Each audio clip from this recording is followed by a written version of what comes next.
What if the government decided you were too peaceful to be allowed to exist? This is not a story about war. It's not about soldiers or bombs. It's about something far harder to understand. A government so threatened by people who meditated in parks that it built an entire secret police force to destroy them. And when prison wasn't enough to break them, they started harvesting their organs while they were still alive. Police did not know what I did, but they knew that I practiced Falun Gong. So they arrested me first. Then they investigated my background and arrested everyone who had been in touch with me. Part 1. Who were these people?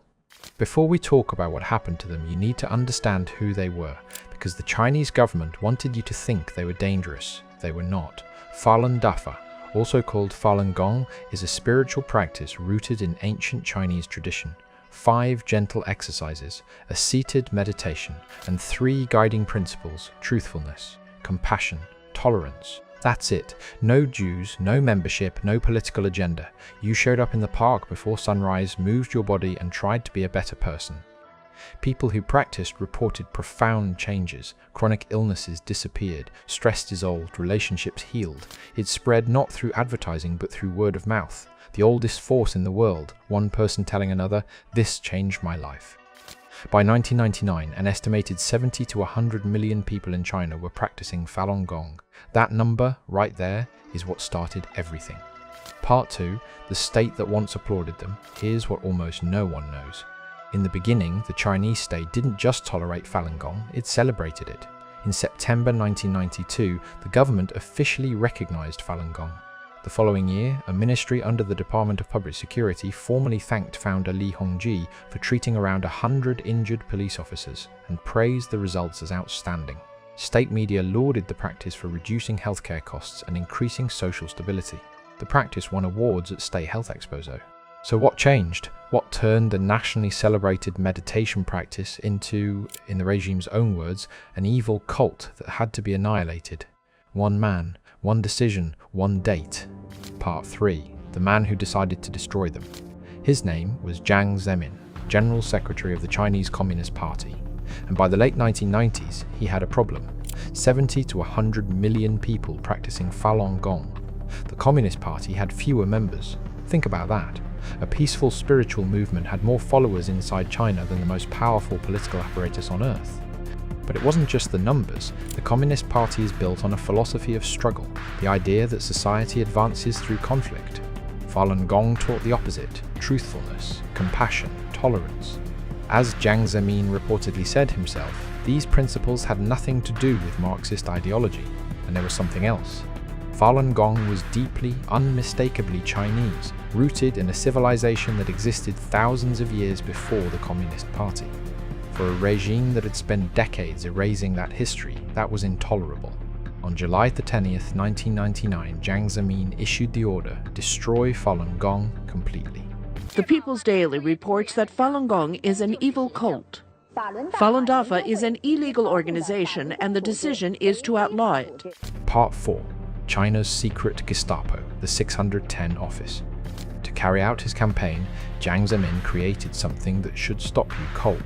6 weeks before the persecution officially began, he established a secret extralegal organization, named simply after its founding date, the 610 office. Extralegal, that means outside the law. No court oversight, no public accountability. A shadow agency with one single purpose: the complete elimination of Falun Gong. Human rights investigators called it exactly that: China's Gestapo for Falun Gong. It had more reach than the regular police, more authority than the courts. It coordinated arrests, ran labor camps, and directed torture programs across every province simultaneously. Within weeks of its activation, thousands of practitioners were arrested. Most without charge, most without trial. Survivors described what happened inside: electric shocks, sleep deprivation for days, forced psychiatric treatment, guards who had been specifically trained to break a human being without leaving visible marks. But even that wasn't the worst of it. She took the electric baton.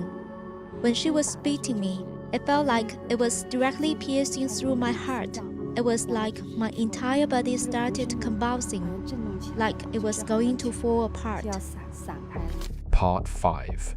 Alive when it happened. In the years after 1999, something strange happened in Chinese hospitals. The waiting time for an organ transplant, which in most countries takes years, dropped to days, sometimes hours. Hospitals began advertising guaranteed wait times. In other countries, organ donation depends on consent, a dying person choosing to save a stranger. China, at that time, had no functioning voluntary donation system. So where were the organs coming from?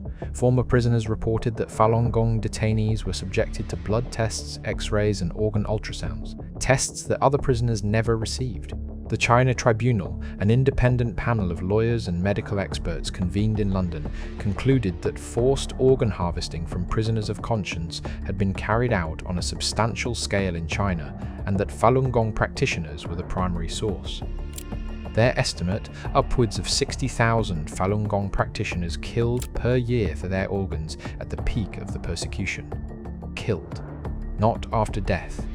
Killed so their organs would be fresh. These were people who meditated in parks, who believed in being kind, who never raised a hand against anyone. We've been asked to investigate allegations that there has been harvesting of organs of Falun Gong in China.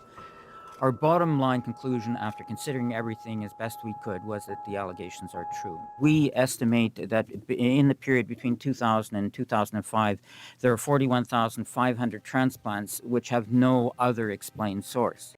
I'm absolutely convinced that over a long period from 1999 onwards, organ harvesting from prisoners has been taking place, especially with Falun Gong. Part 6. They could not kill the idea. Jiang Zemin believed that if he hit hard enough, fast enough, the practice would vanish. He was wrong. What he didn't account for was this: you cannot destroy something that lives inside people. Practitioners in China began organizing, not to fight, but to tell the truth. They built underground networks, developed anti-censorship tools, found ways to reach the outside world. Today, Falun Gong is practiced in over 100 countries. Li Hongji's teachings have been translated into 38 languages. The practice one dictator tried to erase from the face of the earth has become global. The man who ordered it all, Jiang Zemin, died in November 2022. He was 96. He never faced a court. He was never held accountable. Not yet. Part 7. What this story demands of you. There is a reason this story isn't in every newspaper. There is a reason most people have never heard of the 610 office or the China Tribunal or what happened inside those labor camps. China is the world's second largest economy, and silence is cheap. But the people who practice Falun Gong, who wake before dawn, who move gently in the morning air, who try to live by truthfulness, compassion, and tolerance, they never stopped. Not in 1999. Not after the arrests, not after the camps, not even after they took the organs. The least we can do is know their names, know what happened, and refuse to look away.